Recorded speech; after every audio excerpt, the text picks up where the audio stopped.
vidéos, quelques noms, et une affaire qui divise profondément l'opinion publique congolaise. Depuis la mort de Blanche, les réseaux sociaux s'embrasent, les accusations fusent et des pasteurs influents se retrouvent au cœur d'une polémique explosive aux côtés de Marcelo Tounassi. Vérité cachée, simple coïncidence ou emballement médiatique. Dans cette vidéo, nous allons démêler les faits, les soupçons et les zones d'ombre qui entourent cette affaire troublante.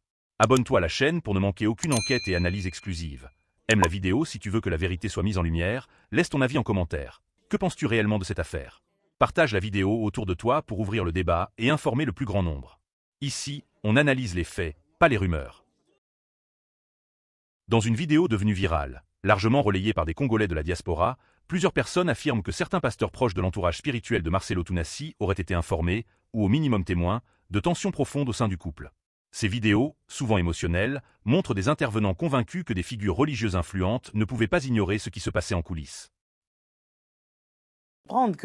Est-ce que c'est possible de n'avoir jamais connu quelqu'un plusieurs années avant, mais de le rencontrer, de l'aimer et de l'épouser? L'acte de décès ne définit pas réellement les causes, ils ne comprennent pas ce qui s'est passé, donc pour eux, le pasteur Marcelo Tounassi a tué leur sœur, leur fille. Est-ce que Maman Blanche, feu Maman Blanche, est-ce qu'elle était malheureuse dans son mariage? Vous savez, vous, de quoi elle est morte? Vous entendez certaines personnes dire que l'apôtre Marcelo a sacrifié son épouse parce qu'il est rentré dans des loges, parce que dans des histoires de mystiques, on lui a demandé son épouse, des choses comme ça. Donc, par rapport à tout ce qui s'est passé, les gens, pour eux, ils estiment que le respect, selon eux, aurait été quand même d'attendre peut-être 2 ans, 3 ans, avant de se remarier à nouveau, parce que pour eux, ils ont l'impression qu'une personne que tu as aimée en 18 ans, tu ne peux pas l'oublier en 1 année, en fait. Et moi, je suis de la même région que Blanche. Chez nous, là, quand quelqu'un meurt, c'est l'autre qui l'a tué. Ah, ça fait des pommes. C'est toujours comme ça, toujours été comme ça, chez les Baloum. D'accord. Oui, chez les Baloum. Quand quelqu'un meurt, c'est l'autre qui l'a tué, c'est l'autre coupable. Vous pouvez monter, descendre. On vous tape, on déshabille. C'est une mentalité, comme une culture chez les... Très vite, les réseaux sociaux ont transformé ces soupçons en accusations ouvertes. Cependant, il est essentiel de comprendre le contexte. Ces contenus viraux ne reposent pas sur des documents judiciaires ni sur des conclusions d'enquêtes officielles. Ils s'appuient surtout sur des interprétations, des témoignages indirects et des déductions personnelles. Dans l'espace numérique, la frontière entre interrogation légitime et affirmation accusatrice devient extrêmement mince, surtout lorsqu'une affaire touche à la mort, à la foi et à des leaders religieux très suivis. Parmi les noms les plus cités dans ces publications polémiques figure Daniel Capepula, présenté comme le père spirituel de Marcelo Tounassi, ainsi que d'autres pasteurs issus de différents secteurs de l'Église La Compassion, y compris en Belgique. Pour beaucoup d'internautes, leur proximité spirituelle avec le couple suffirait à prouver une forme de responsabilité morale, voire une complicité cachée. Mais juridiquement et factuellement, la situation est tout autre. Être un soutien spirituel, un conseiller pastoral ou un témoin de longue date ne signifie pas être impliqué dans un acte criminel. À ce jour, aucune enquête officielle ne désigne ces pasteurs comme auteurs, complices ou instigateurs d'un quelconque crime. Ce décalage entre perception publique et réalité judiciaire est au cœur de la confusion actuelle. Je suis avec Christophe. Si vous pouvez faire votre entrée, oui. Merci.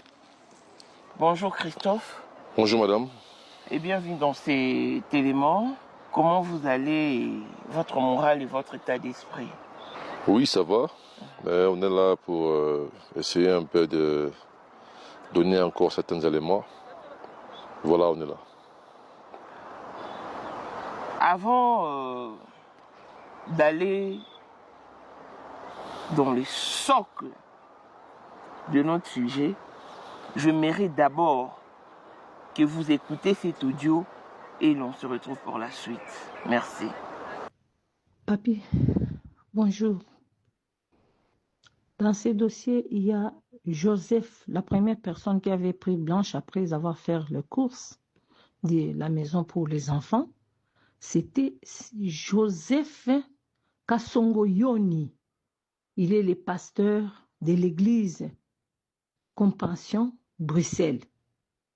Blanche, quand elle a fini de faire les courses, le pasteur l'a appelé. Ce sont des proches, très proches collaborateurs des pasteurs Marcelo. Donc, Kassongo Yoni, Joseph, qui a pris Blanche dans la voiture pour l'amener à l'aéroport. Arrivé à l'aéroport, il a dit à Blanche que va, le pasteur Kapepula Daniel des États-Unis te prendra là-bas pour t'amener. Et bim, 0 frais bancaires à l'étranger. Et là, tu dis que tu as pris la bonne décision en allant chez Revolut. Trouvez l'hôtel parfait pour vous sur l'appli booking.com. À l'hôpital. La jeune dame du Canada est en train de dire que je vais témoigner. Je suis la dernière personne qui a vu Maman Blanche quand elle était appelée par pasteur Joseph Yoni Kassongo dans la voiture. Alors, ce sont des personnes à interpeller où il doit venir justifier la mort de ma fille Blanche. C'est douloureux qu'il y ait des assassins tout autour des pasteurs. Et on les appelle aussi les pasteurs. D'abord, les mauvais regards qu'avaient les pasteurs Kapepula envers Blanche, il la regardait toujours méchamment. Moi-même, de mes propres yeux, j'avais vu ça. Dans une conférence aux États-Unis, ici à Kinshasa, c'était une personne qui manifestait vraiment un dédain terrible contre ma fille. Pour quelle raison, je ne sais pas. Et qui est allé parler très mal dans ma famille élargie contre moi et mes enfants. Ne sachant pas que cette famille-là, c'est ma famille. De retour sur ce plateau, vous en êtes témoin auriculaire. J'aimerais être explicite parce que quand je parle des témoins auriculaires, je vois dans des commentaires, oh maman, c'est pas témoin auriculaire, c'est témoin oculaire. Si vous êtes limité, approfondissez votre connaissance. On parle de témoin oculaire, c'est lui qui a vu de ses propres yeux. L'oculaire est lié aux yeux, à la vue, à la vision. Mais l'auriculaire, c'est lié à l'oreille. Nous l'avions appris dans la science anatomie, quand on a appris les 5 sens. Donc voilà, vous en êtes témoin auriculaire parce que vous avez entendu l'audio. Christophe, Madame, si vous pouvez expliciter l'audio que nous venons d'auditionner. D'abord, je voulais assez que les gens comprennent une chose. Si nous parlons de cette affaire, c'est vraiment un dossier sensible. Il faut parfois pas nous donner seulement des morales, des conseils. Non, il faut arrêter, il ne faut pas parler, non. Il y a plusieurs collectifs qui s'organisent dans cette affaire pour nous accompagner à trouver vraiment la vérité dans ces dossiers. Il y a plusieurs personnes qui sont engagées à nous accompagner à trouver la vraie cause de la mort de Blanche. Donc parfois ça commence un peu à déranger quand on veut nous faire croire qu'il faut se taire, il faut pas parler. Non, nous devons parler. Nous devons crier tout haut. Et je vais encore parler tout haut. Je vais encore crier tout haut. Ouais. Parce que cette affaire, il y a trop de zones d'ombre. Il y a des gens, il y a une main noire aussi qui veut nous empêcher à parler, qui veut nous faire taire d'une manière polie. Non, là ça ne marche pas. Ça ne marche pas. On va parler jusqu'à ce qu'on doit voir clair dans ces dossiers. Vous savez, dernièrement, madame, il y a eu, bon, je ne sais pas très bien, je ne saurais pas vous dire, il s'agit de quel bureau, mais il y a quand même un bureau qui a appelé la famille. Ce bureau, cet office,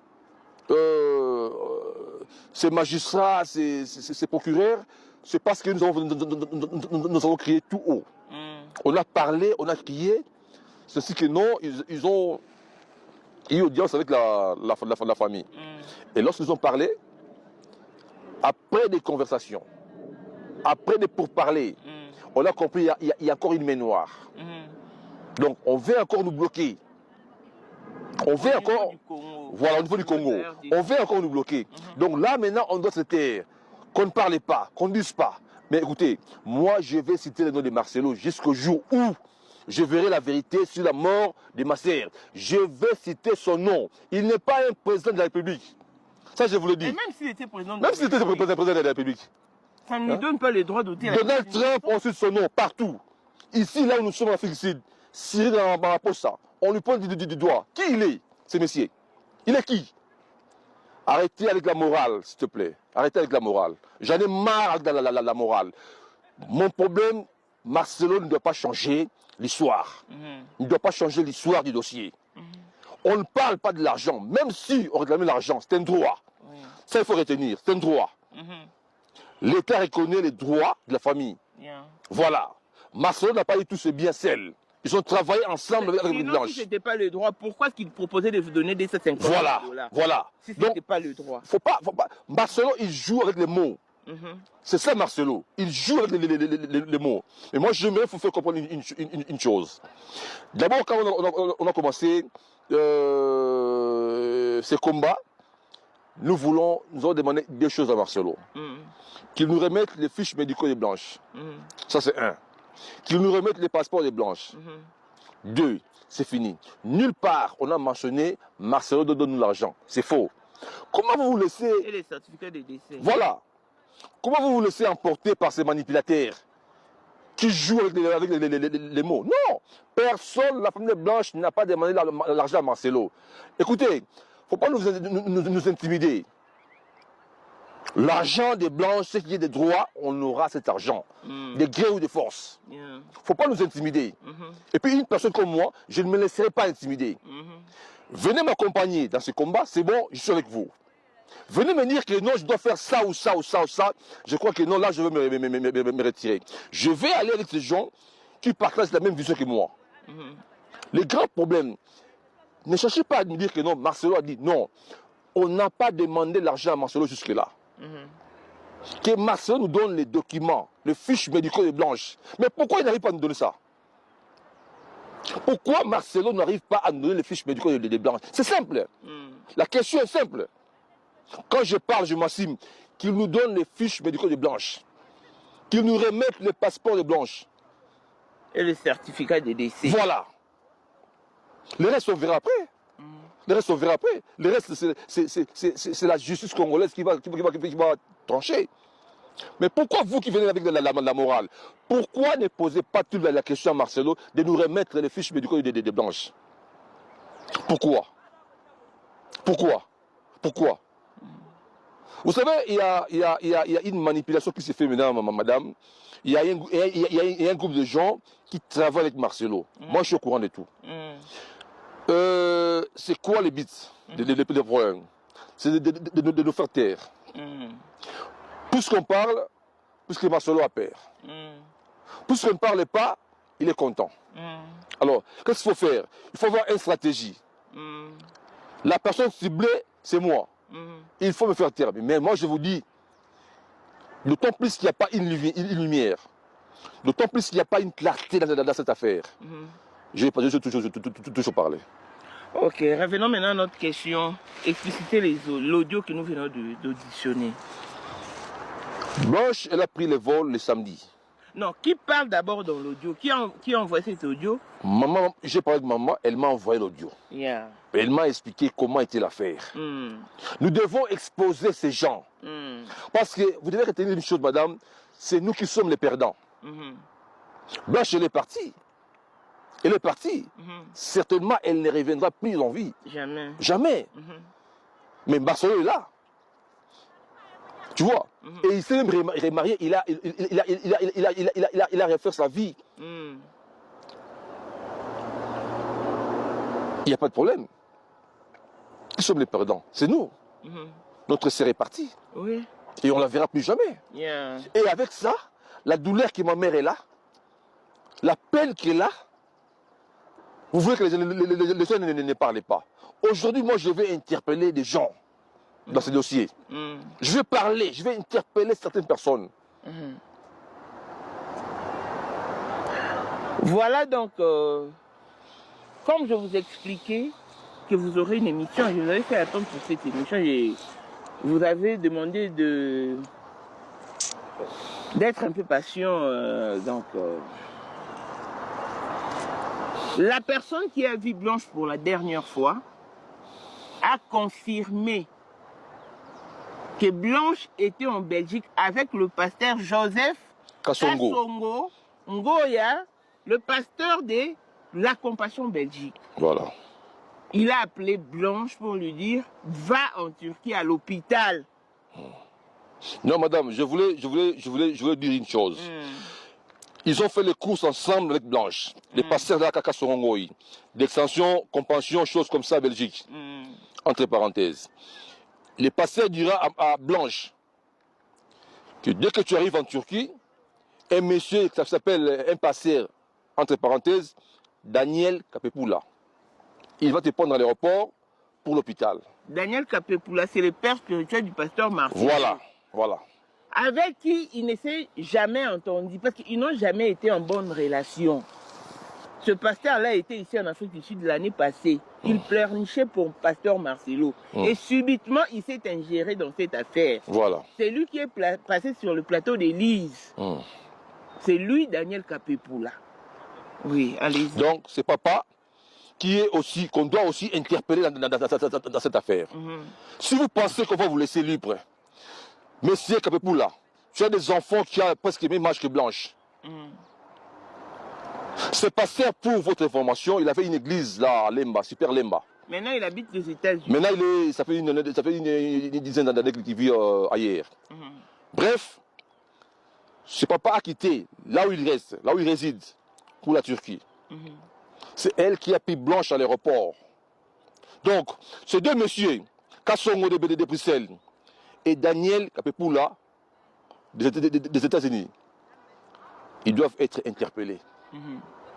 Celui qui a fait des courses avec Blanche, c'est Kassongo. Celui qui a pris Blanche à l'aéroport en Turquie, c'est Daniel Kapepoula.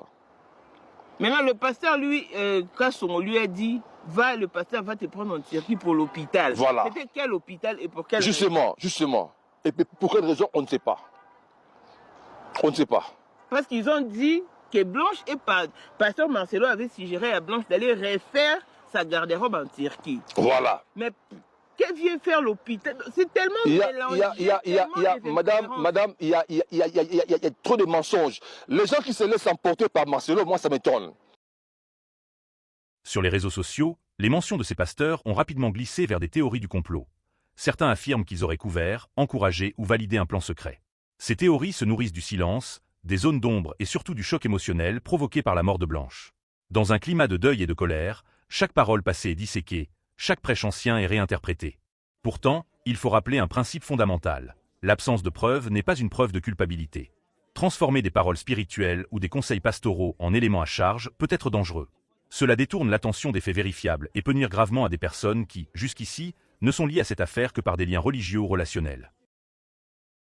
Est-ce que c'est possible de n'avoir jamais connu quelqu'un plusieurs années avant, mais de le rencontrer, de l'aimer et de l'épouser? L'acte de décès ne définit pas réellement les causes, ils ne comprennent pas ce qui s'est passé, donc pour eux, le pasteur Marcelo Tounassi a tué leur sœur, leur fille. Est-ce que Maman Blanche, feu Maman Blanche, est-ce qu'elle était malheureuse dans son mariage? Vous savez, vous, de quoi elle est morte? Vous entendez certaines personnes dire que l'apôtre Marcelo a sacrifié son épouse parce qu'il est rentré dans des loges, parce que dans des histoires de mystiques, on lui a demandé son épouse, des choses comme ça. Donc, par rapport à tout ce qui s'est passé, les gens, pour eux, ils estiment que le respect, selon eux, aurait été quand même d'attendre peut-être 2 ans, 3 ans avant de se remarier à nouveau, parce que pour eux, ils ont l'impression qu'une personne que tu as aimée en 18 ans, tu ne peux pas l'oublier en 1 année, en fait. Et moi, je suis de la même région que Blanche. Chez nous, là, quand quelqu'un meurt, c'est l'autre qui l'a tué. Ah, ça fait des pommes. C'est toujours comme ça, toujours été comme ça, chez les Balouba. D'accord. Oui, chez les Balouba. Quand quelqu'un meurt, c'est l'autre qui l'a tué, c'est l'autre coupable. Vous pouvez monter, descendre. On vous tape, on déshabille. C'est une mentalité, comme une culture chez les... Nous avons la joie de recevoir pour vous le patriarche Daniel Kapepoula de l'Assemblée Flaming Fire Ministry International. Et il est cet après-midi avec nous pour parler de beaucoup de choses et notamment de l'actualité. Et qui dit actualité, c'est tout simplement parce que l'homme que nous recevons cet après-midi n'est autre que le père spirituel de l'apôtre Marcelo Tounassi. Avec lui, nous parlerons de beaucoup de choses, nous poserons vos questions et en tout cas sans tabou, il fera ce qu'il faut pour répondre à vos questions. Bonjour docteur. Bonjour. Comment vous allez? Non, ça va très bien par sa grâce. Ah, on est ravis de vous retrouver encore. On s'est vu le week-end passé. Ah oui, oui. Au mariage du pasteur Marcelo. On était là ensemble. J'étais ravi de vous voir. Waouh. Ben, je pense qu'on aura le temps peut-être de faire votre parcours, votre histoire, de relater un peu tout ça. Mais aujourd'hui, on a envie de parler un peu de plusieurs choses, en tout cas, et surtout de l'actualité. On vous connaît comme étant le père spirituel du pasteur Marcelo Tounassi, du bishop Shekinah Olivier, du Canada, du prophète Ézéchiel Moulumba et son frère Élisée Moulumba. Et quand on parle de vous comme étant un homme tellement puissant. C'est-à-dire que quand vous avez commencé à exercer le ministère, il y a des choses extraordinaires qui se passaient. C'est comme si vous aviez l'onction de l'apôtre Paul de la Bible. C'est-à-dire, vous n'avez même pas parfois besoin de toucher les gens, qu'une pièce où vous avez été, il y avait des guérisons, il y avait des transformations. Est-ce que vous pouvez nous expliquer un petit peu cette partie-là de votre vie? Même si on reviendra là-dessus plus tard, mais pour aujourd'hui. Oui, on a été né dans un mouvement d'un grand vent impétueux, charismatique au pays. Et on s'y est beaucoup donné. Et après, on a commencé à voir que Dieu nous donnait les dons de la parole. Et après, on a circulé tout notre territoire zaïrois congolais aujourd'hui, avec des croisades. C'est là où on a vu. Et nous avons des témoins aujourd'hui, des bishops qui m'accompagnaient quand ils étaient encore jeunes, qui témoignent aussi partout. C'est qu'ils ont vu, on a des aveugles, même toute une école de Sumiwe, hein, des Américains à Bounia, on a fait fermer. Wow. Hein, parce que beaucoup de gens sourds-muets parlaient comme toi et moi là. Oui, on a vu des extropiés jeter les choses courir dans dans des croisades. C'est pourquoi nous disons à tout le monde que Dieu est Dieu. On ne peut pas mentir contre Dieu, ni fabriquer aider Dieu. Donc, que les gens reviennent vraiment à la parole et qu'ils soient sincères avec Dieu. Ils verront les mêmes choses là, Dieu le fait. Hein, on ne force rien avec Dieu. Aujourd'hui, vous êtes plus à Kinshasa ou aux États-Unis? Je suis à cheval parce que normalement, j'habite les États-Unis. Là, j'ai une nouvelle. Depuis quand? 1995. Hein. Non, 1995.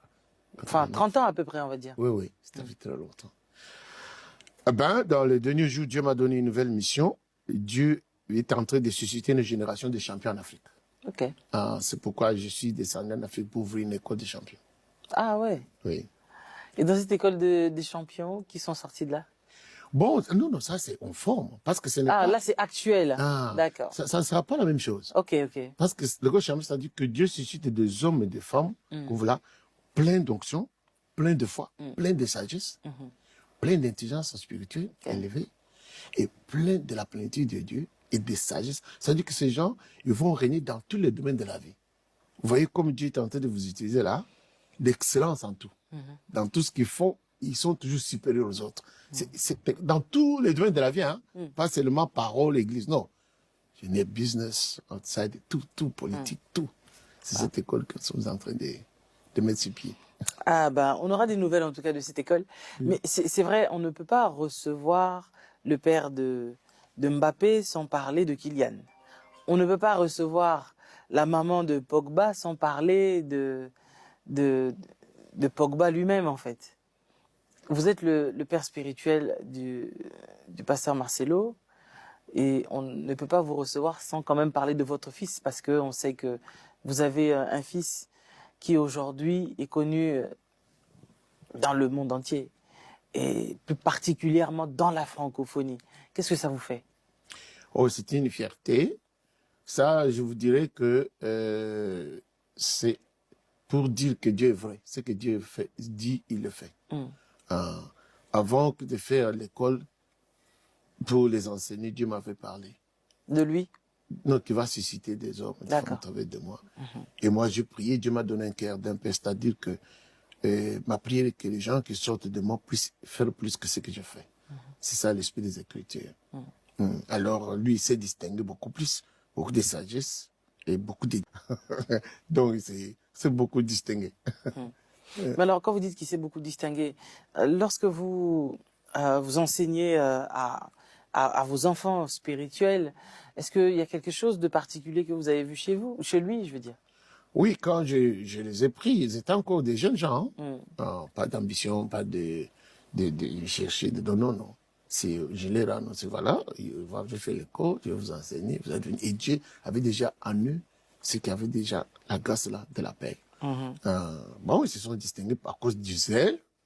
Ils sont donnés. Si tu regardes, j'ai un homme qui vient de Kivu, qui venait enseigner aussi, il est très connu. Lui, quand le pote ma soeur l'a fait prêcher, il dit, quand il venait à l'école, quand il venait enseigner chez moi, il se rappelait le petit métier avec un gros cahier comme ça, qu'il ne faisait qu'écrire. Donc, il était dans ça. On se rappelle, c'était que Dieu avait suscité déjà en ça. Il avait cette soif, ce désir. Même le jour où j'ai dit que je ferme l'école, tout le monde voulait partir, lui ne veut pas partir. Donc, il avait ce zèle-là. Et c'est arrivé comment, en fait, la consécration de son ministère? Bon, c'est dans cette génération-là, Dieu m'a enseigné d'abord. Dieu m'a dit comment je peux multiplier ce qui est en moi et créer une nouvelle génération. Il y a des enseignements d'école, il y a des groupes spécifiques, et puis il y a aussi l'imposition des mains, la doctrine, l'imposition des mains et le transfert des grâces. C'est ce que j'ai fait. J'ai enseigné et j'ai fait les transferts des grâces et je leur ai imposé les mains. Je les ai consacrés au service du Seigneur. Et lui, il est très spécial parce que beaucoup d'années, quand je suis rentré, il m'a dit, papa, moi j'ai gardé ces mains. Tout ce qu'on a appris au Flaming, c'est ce qu'ils sont en train de faire. Et donc, quand vous voyez son expansion aujourd'hui, qu'est-ce que vous en déduisez? Non, c'est extraordinaire. Ça, c'est extraordinaire. Si tout le monde s'étonne, nous tous nous étonnons. Nous sommes en train de vivre un miracle de notre génération. Nous sommes en train de vivre. Quand j'expliquais quelquefois, quand vous voyez, je dis, même de notre temps, quand on voyageait, moi, j'avais un peu d'ambition. Quand je vais aux États-Unis, je ne vais pas prêcher les Africains, je vais prêcher les Américains. Mais maintenant, lui, quand il vient au Canada, c'est les Canadiens. Quand il va en Côte d'Ivoire, ce sont les Côte d'Ivoire. Quand il va en Amérique, ce sont les Américains. Non, c'est extraordinaire. Ça, nous sommes en train de vivre des choses de Dieu à travers l'apôtre et ce que Dieu est en train de faire avec lui. Ça doit être un signe des temps. Voici toi et les enfants que tu m'as donnés sont des signes, des présages pour cette génération. Il est un signe, un présage pour la génération. On reviendra sur pas mal de choses, mais s'il faudrait entrer dans l'actualité, vous êtes un parent, vous êtes le père spirituel. Lorsque vous voyez tout ce qui se passe actuellement sur les réseaux sociaux, tout autour du pasteur Marcelo, qu'est-ce que vous pouvez en déduire? Bon, quand nous sommes très touchés, nous sommes secoués. C'est surtout les mensonges, tout ça, des jalousies qui sont manifestées, parce que nous avons la vérité avec nous. Mais quand nous prions, nous disons que ça, c'est le prix de l'élévation. C'est le prix de la grandeur qu'on est en train de traverser, qu'il est en train de traverser. Parce que vous êtes son père spirituel. Quand vous entendez des gens le qualifier de tout type de choses, qu'il est dans la magie, qu'il est dans ceci, dans cela, qu'est-ce que vous dites de ça? Nous, que Dieu avait utilisé au niveau national, un peu supérieur aux autres, on nous a qualifiés de ça. Des magiciens, des sorciers, des ceci. C'est même lui que Dieu a élevé tellement aussi des nations. Donc, quand les choses dépassent les uns, ils disent ça. Vous dites, mais qu'est-ce que ça peut se faire? Mais les autres, c'est parce qu'ils sont jaloux. Les autres, c'est parce qu'ils n'aiment pas. Donc, ça dépend Il y a des autres, selon leur éducation. Vous savez, il y a des choses que nous, on a condamnées. Après, on a trouvé qu'on était en erreur. Et on a avancé. Nous croyons aussi que c'est les autres aussi, la plupart d'entre eux, ils vont se retrouver aussi et ils vont entrer dans la marche avec la chose de Dieu, que l'homme de Dieu a amené de la part de Dieu pour être quand même les leaders dans la génération, dans sa génération. Mais sa manière charismatique de prêcher, il a pris ça de vous? Bon, lui, il m'avait dit ça. Il y a des choses catégoriques, textuellement, qu'il a pris. Mais à un moment donné, comme il venait avec un message très fort et puissant, il avait commencé à avoir des problèmes avec mes amis, les gens de ma génération. Comment? Il m'appelait, il me disait, non, ton fils, regardez, ça ne va pas. Alors moi, je l'appelle, qu'est-ce qui ne va pas avec les aînés? Oh non, là. Quand je suis rentré, on roulait comme ça, je lui ai dit, mais qu'est-ce qui se passe? Il dit, non, voilà ce que Dieu m'a dit d'enseigner. Moi, j'ai dit, si c'est ça que Dieu t'a dit de faire, contre le vin. Mais c'était quoi qui les La dérangeait? sanctification. Mais pourquoi est-ce que la sanctification devrait déranger Parce que à chaque une génération, personne qui est enfant de Dieu? non, à chaque génération, il y a des choses qui diminuent dans le réveil. Ok. Il y a un laisser-aller qui entre, et puis les gens. Alors maintenant, quand quelqu'un vient réveiller ça, ça met les Ça gens dérange, mal à l'aise. Ça dérange. Ah, c'est grave. Mais alors, il y a une question que les gens posent massivement, celui de savoir, est-ce que il y a un délai qui est fixé, peut-être dans la Bible, peut-être que nous n'avons pas assez lu, et que ceux qui ont beaucoup lu estiment qu'il y a peut-être quelque chose qui est écrit dans ce sens que lorsqu'on perd son conjoint ou sa conjointe, il y a une date peut-être qui définit à quel moment on doit se remarier ou pas. En tout cas, merci pour cette question, mais avec modestie. Peut-être que c'est dans Parole de vie. Oui, mais en tout cas, Paul explique bien, il dit, quand l'un part, l'autre est libre de se marier, on n'est plus lié. C'est Paul qui a bien expliqué cette situation quand ça s'est présenté. Il dit, quand l'un est mort, automatiquement, la personne qui est vivante, soit si c'est l'épouse qui est restée, soit si c'est l'époux qui est resté, il est libre. Il peut se remarier. Et puis, si les gens peuvent vous dire, même ceux qui disent que même pendant qu'on est en train de faire du funéraire, quelqu'un est en train de se marier. Ah bon? Et ça s'est arrivé aux États-Unis. Ouais, j'ai vu les Tu avais vu ça? Oui, ça dit que l'homme est libre parce qu'on est lié aussi longtemps qu'on est en vie. On n'a pas de relation avec homme ou femme, hein? tout le monde, Ouais. hommes et femmes. On n'a pas de connexion avec les morts. On n'est pas lié aux morts. Dès que quelqu'un meurt, si je partais aujourd'hui, ma femme n'a pas une alliance avec moi. Elle ne peut pas garder les trucs. Elle ne peut pas se garder pour me respecter. Moi, c'est déjà mort. Je suis parti avec le Seigneur. Bon. En fait, une autre question se pose chez les gens, c'est celui de savoir, ok, s'il n'y a pas de délai, mais il y a quand même un délai peut-être de retrait. C'est-à-dire, on peut prendre beaucoup de temps pour la consolation, par respect pour le mort, par respect pour la famille qui est restée. C'est-à-dire, on ne peut pas de sitôt se marier. Vous en pensez quoi? Ça dépend des traditions, des cultures. Ça dépend de ce que les gens ont fixé parce qu'il n'y a pas de règles fixées. Vous voyez? Il y a des gens qui pensent, il y a des gens qui estiment. Alors, il ne faut pas entraîner tout le monde dans ce que je veux. Moi, je trouve que non, il faut respecter les morts. Moi, je trouve l'autre trouve qu'il ne faut pas respecter les morts. L'autre trouve que non, il faut respecter les souvenirs. Bon, l'autre dit, mais les souvenirs, c'est déjà passé. L'autre dit, bon, à cause quand même du temps, respecter la famille. Non, c'est-à-dire que l'alliance, normalement, on ne peut pas tout dire à la télévision. C'est une alliance que Dieu a dit le début et la fin. Ce n'est que la mort nous sépare. Donc, cette alliance-là de mariage, là, se termine quand quelqu'un meurt. Parce que pour eux, ils estiment que à quel moment il a mis fin à son chagrin, à quel moment il a commencé à aimer à nouveau et à quel moment il s'est décidé. Bon, en fait, quelque part, c'est parce que comme c'est un homme populaire, que les gens, en fait, veulent tout savoir, vu qu'aujourd'hui, tout se retrouve sur la toile. Les gens, quand je sais pas ce que quelqu'un, les gens ne comprennent pas la douleur de quelqu'un. l'apôtre avait pris sa femme, son ami et tout. Il n'avait pas d'amis à l'extérieur. Moi que vous voyez là, tout ce que je pouvais avoir là-bas, c'est ta fille Blanche. Moi, c'est Blanche qui faisait tout. Ah ouais. Oui, tout. Ma fille fait tout, c'est Blanche. C'est Blanche. C'est-à-dire que donc, cette discipline qui s'était donnée là, dès que cette surprise nous a prise, il était en l'air. En l'air, parce qu'on a cru peut-être que lui allait partir, nous avons eu peur peut-être que le message va être touché, comment il va s'en prendre. Lui aussi, il était en l'air. Il a eu beaucoup de pensées, il a voulu décider ceci, cela. Pourquoi une partie de lui-même était partie. On a beaucoup prié. Et puis, il vit jusqu'aujourd'hui là dans sa mission de calvaire. Parce que quand il est là, le petit enfant, les derniers là, il ne dort pas si son père n'est pas là.